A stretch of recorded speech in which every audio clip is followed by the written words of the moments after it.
Eu sou Lucílio Alves, eu sou professor aqui do Departamento de Economia da Exalc USP, pesquisador do CPEA, passo cadeias de grãos, fibras, amidos, de forma geral, acompanhando comercialização e custo de produção. Ao longo dos últimos semanas e meses, a gente vem ouvindo falar bastante sobre aumento de preços do arroz, de forma geral, né? E nós, como economistas, ou os pesquisadores de forma geral, precisam sempre ir buscar entender o que efetivamente está acontecendo. Então, eu gostaria de fazer um bate-papo com vocês bem breve sobre esse contexto, eu até diria, coronavírus e o agronegócio dentro de um contexto de cadeia produtiva do arroz, tá? A gente precisa, observando e buscando os dados, a gente vai verificar que as áreas com arroz ao longo dos últimos anos diminuíram bastante, né, saindo inclusive do cerrado e prevalecendo aí o cultivo de arroz irrigado. Quase 90% da produção de arroz atualmente é de arroz irrigado, o restante é considerado terras altas, e nesse processo a maior parte das áreas estão no Rio Grande do Sul, com 56%, seguido em termos de área, seguido do Mato Grosso, depois Santa Catarina e Maranhão. Mas em termos de produção, nós temos que 70% da produção nos últimos 5 anos veio do Rio Grande do Sul, com mais 10% de Santa Catarina, depois 6% de Tocantins e aí sim 4% do Mato Grosso. Então, quando a gente trata de formação de preço, a gente vai entender que Rio Grande do Sul e o Santa Catarina é o que importa, com destaque ao Rio Grande do Sul. E, ao mesmo tempo, nós precisamos também levar em consideração que, entre o campo e nós, consumidores, tem uma série de elos que passam, que são tramitados efetivamente. O arroz, por exemplo, sai do campo, tem que ir para uma unidade de secagem própria de terceiro, posteriormente ele vai ficar então ali armazenado para seguir para as indústrias, para fazer o beneficiamento, para daí virar arroz beneficiado, empacotado em fardos, aí vamos colocar em pacotes de 5 quilos, que chegam até a gente, passando pelo atacado e pelo varejo. Então, veja, produtor, unidade de beneficiamento de secagem, unidade de beneficiamento que vai fazer a limpeza efetivamente do arroz, e vai então, só nesse momento a gente vai ter o arroz beneficiado, que vai para o atacado e chega até nós consumidores no mercado varejista.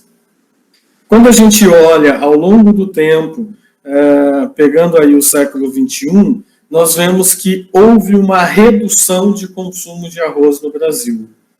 E, ao mesmo tempo, ou levando a isso, a produção de arroz também caiu. As áreas diminuíram, porém, a redução, por exemplo, agora em 2020, nós tivemos ao redor de metade da área que tinha em 2002. Metade da área que tinha em 2002.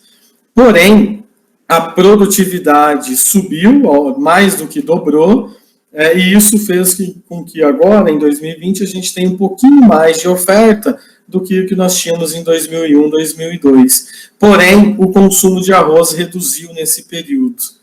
Então, vejam que um grande problema, cai o consumo de arroz, se a oferta fica no mesmo nível, claramente aumenta estoque e preço cai. Se preço cai, diminui a atratividade ao produtor e o produtor vai migrando para outras culturas. Isso fez com que, na verdade, o produtor fosse sim reduzindo a oferta de arroz, mas ficou ainda superior ao consumo, possibilitando, inclusive, exportações pontuais de arroz ou algumas exportações a cada um dos anos, ao redor aí 1,5 milhão, 1 milhão de toneladas, 2 milhões. Entre 1 e 2 milhões de toneladas ao longo dos anos. Só que um grande ponto, na verdade, que mesmo assim a cultura do arroz se tornou pouco atrativa. Se nós olharmos os dados nos últimos 10 anos, nos últimos 11 anos, vamos colocar assim, em 11 anos, somente em 3 deles o produtor teve receita suficiente para pagar todos os seus custos de produção. E, inclusive, no início passada, nesse período, em 2019, o preço do arroz estava muito abaixo de uma média histórica de preços. Isso diminui a atratividade, o produtor reduz a área. De qualquer maneira, mesmo assim, em virtude de produtividade, nós tivemos uma oferta maior. Bom, nesse contexto de queda de consumo, preços caem, produtor em 11 anos, de 11 anos, somente em 3 teve receita suficiente para pagar seu custo de produção. Nos outros anos ele tinha dívida, certamente ele teve que buscar vendas do seu imobilizado para pagar a dívida e foi migrando automaticamente para outras culturas melhores em termos de concorrência. De qualquer maneira, nós tínhamos à disposição dos consumidores, no início agora de março de 2020, quase 13 milhões de toneladas. Quase 13 milhões de toneladas. Considerando a oferta, mais os estoques de passagem. Só que já se tinha um equilíbrio muito grande, na verdade, esperando um equilíbrio muito grande, quando a gente considera um consumo mais uma exportação de arroz.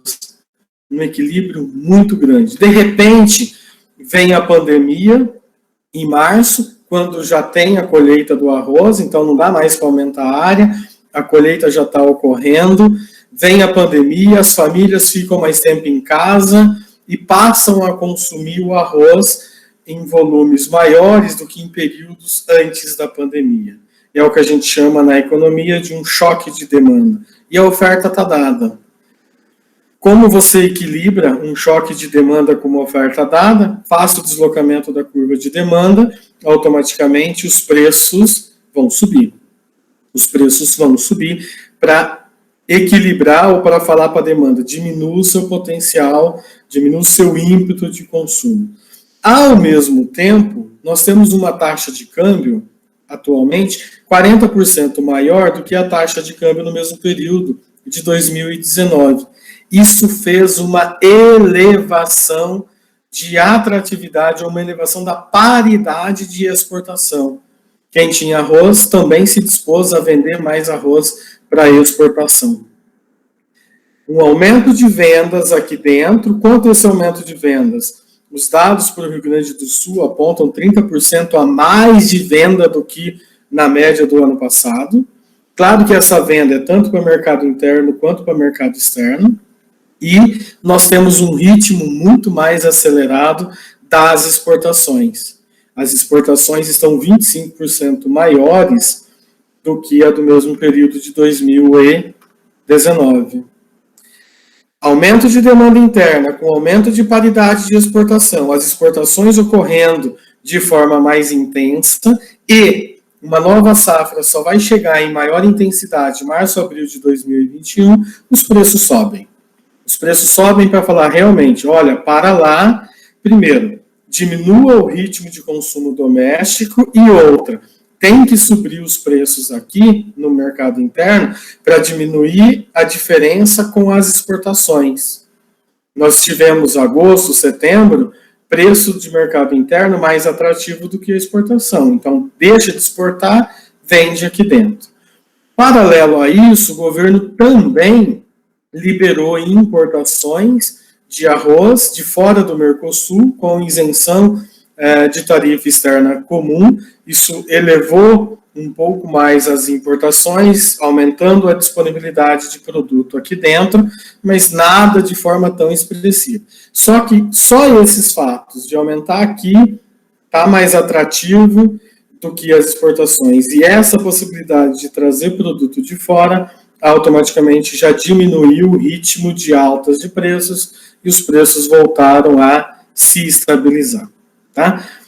Porém, é sempre bom considerar que os preços do arroz subiram no Brasil e no mundo. O contexto que a gente tem aqui também aconteceu em termos mundiais. A única diferença é que, efetivamente, nós temos uma taxa de câmbio 40% maior do que o ano passado, e quando a gente pega os parâmetros internacionais e convertermos em reais, nós temos um preço muito, mas muito superior aos patamares do ano passado. De qualquer maneira, a gente vê que sim, o que acontece no campo vai para o arroz beneficiado, e esse arroz beneficiado vai chegar até os índices de inflação no mercado varejista.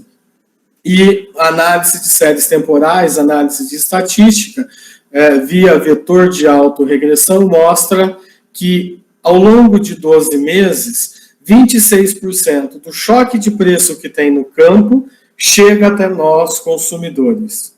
Mas, na prática, choque no campo já chega até os consumidores nessa intensidade já com 5 meses. O mercado já se ajusta a partir, já se equilibra a partir do 5º mês. Então, essa é a preocupação quando há choques grandes de preços no campo, de que forma isso vai se refletir em índices de inflação até o bolso do consumidor, e índices de inflação acaba sendo repassado para outros segmentos da mesma forma. Ok? Essa é uma visão geral, muito rápida, sobre o que aconteceu no mercado de arroz e também do ponto de vista dos economistas, sempre lembrando que a gente precisa olhar o que está acontecendo na cadeia como um todo de um determinado produto.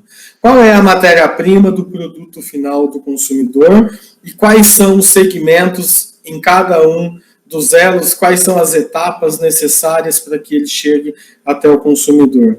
Quais custos são agregados além daquela matéria-prima nos outros elos? Isso, a agregação de custos, faz com que o peso da matéria-prima diminua ao longo da cadeia produtiva. Porém, agora uma análise estatística mostra que sim, mais de 1/4 do choque que tem lá no campo efetivamente chega até os consumidores. E isso acende o alerta dos consumidores e do governo como um todo. Ok? Essa é uma consideração geral sobre essa cadeia, sobre o momento recente. Fico à disposição aí de vocês quando necessário. A Exalc, o CPEA, está de portas abertas para recebê-los. Ok? Grande abraço a todos.